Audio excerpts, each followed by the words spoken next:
शिवाय नमस्तुभ्यम। पितृपक्ष प्रारंभ हो चुका है और पितृपक्ष में आपको कुछ कुछ ऐसे उपाय करने हैं जिससे कि आपको पितृदोष से मुक्ति मिले। अब आप सोच रहे होंगे कि आपको पितृदोष है कि नहीं, कैसे पता चले।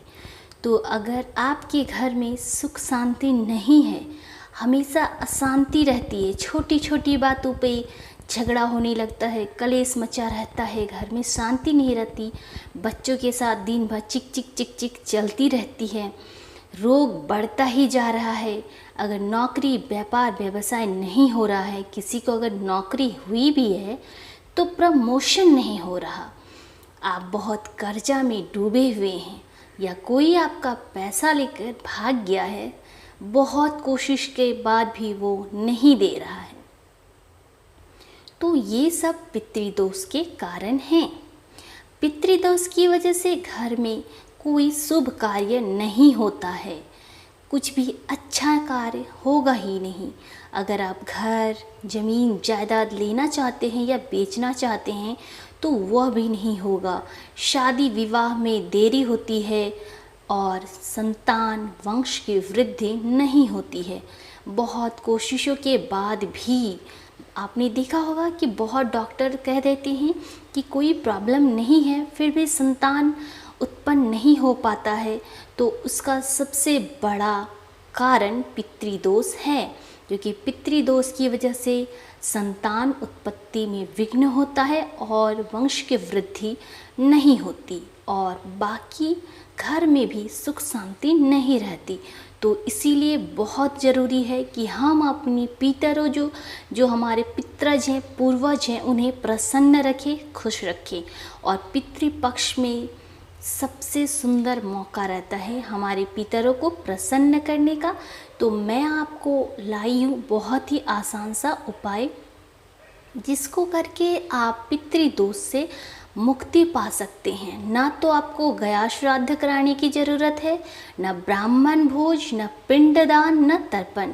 अगर आप ये सब करते हैं तो बहुत ही अच्छी बात है, मगर अगर आप असमर्थ हैं ये सब करने में तो आप ये छोटा सा उपाय कर लें, फिर आपको पितृदोष से आसानी से मुक्ति मिल जाएगी।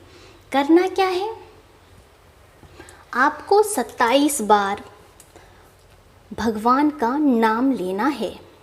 कौन से भगवान का नाम लेना है, कौन सा मंत्र बोलना है, तो आपको जिस भी भगवान से प्रीति हो, अगर राम या फिर कृष्ण या फिर राधे राधे, श्री शिवाय नमस्तुभ्यम, ओम नमः शिवाय या ओम, जिस भी मंत्र को आप जाप करना चाहें आप जाप कर सकते हैं 27 बार।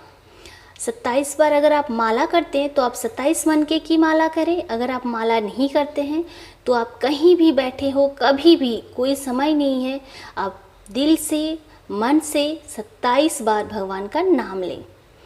और 27 बार जब आप मंदिर जाएं, अगर पितृपक्ष में संभव हो तो एक दिन मंदिर अवश्य जाएं और शिव जी पर जल अर्पण करें 27 बार। ध्यान रहे कि 27 बार अलग अलग जल नहीं लेना है, एक ही बार एक लोटा में जल ले लें और उस जल को 27 बार शिव जी पर अर्पण करें।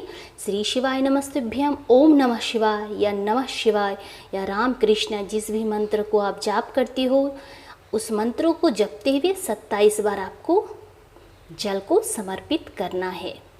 इस तरह से आप आसानी से पितृदोष से मुक्ति पा जाएंगे। यह उपाय अवश्य करें, क्योंकि ये बहुत ही आसान उपाय है, जिसको करने के लिए ना तो आपको पैसे खर्च करने पड़ रहे हैं, ना आपको अधिक समय लग रहा है।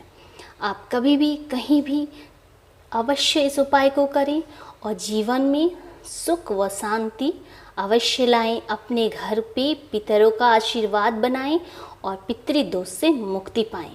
तो मेरे चैनल में आपको ऐसे ही आसान उपाय बताए जाते हैं और करके भी कुछ उपायों को दिखाए जाते हैं, जिससे कि आपको सरल विधि और सही विधि पता हो और जिन उपायों को आप करने के बाद अपने जीवन में सुख और शांति ला सकते हैं। तो ऐसे ही आसान उपाय पाने के लिए मेरे चैनल को सब्सक्राइब करना बिल्कुल ना भूलें और बाकी सबको भी शेयर करें, ताकि आपके साथ साथ वो भी इन आसान से उपायों को करके अपनी जीवन में सुख और शांति का लाभ उठा सकें। श्री शिवाय नमस्तुभ्यम।